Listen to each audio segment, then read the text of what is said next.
এটা এটা আমি করতে পারবো। আমি কোনো মতেই এই $2.5 লাখ এই ফালতু রোপের জন্য হাঁটতে পারি না। জিমি, একটা মানুষ কিভাবে একটা দড়িকে এত স্লো কাটতে পারে? ডার্সি তাড়াতাড়ি করো। যেমনটা আমি প্রথমে বলেছিলাম, এটা রিয়েল টাইম ভিডিও, তোমরা সবকিছু লাইভ দেখছো। স্বাভাবিকভাবেই ডার্সি এখন খুব ক্লান্ত, কিন্তু ওর সাথে কথা বলে আমরা জানতে পেরেছিলাম ও হলো একজন ওয়ার্ল্ড ক্লাস এসকেপ আর্টিস্ট, কিন্তু রোপ কাটার ক্ষেত্রে সম্ভবত নয়। ডার্সি, তুমি এটা কাটতে 1 মিনিট ব্যয় করে ফেলেছো। কাটছেই না। তাড়াতাড়ি কাটো, তুমি পারবে।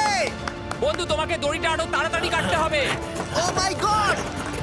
ও, ওর শেষ রূপটা কাটা প্রায় হয়ে গেছে। ডার্সি, বোল্ডারটাকে নিচে ঠেলে দাও রাম্পে। তাহলে কি বোল্ডারটা? দাঁড়াও, তুমি দেখতে পাবে। আচ্ছা আচ্ছা, ঠিক আছে। এখন বোল্ডারটা ঠেলছে। একটু পিছিয়ে এসো, এটা কি? সাবধানে।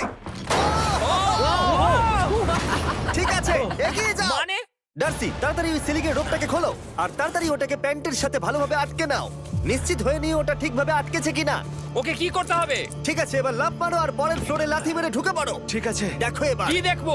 আমাকে এখান থেকে লাফাতে হবে। আরে ও এখন জাম্প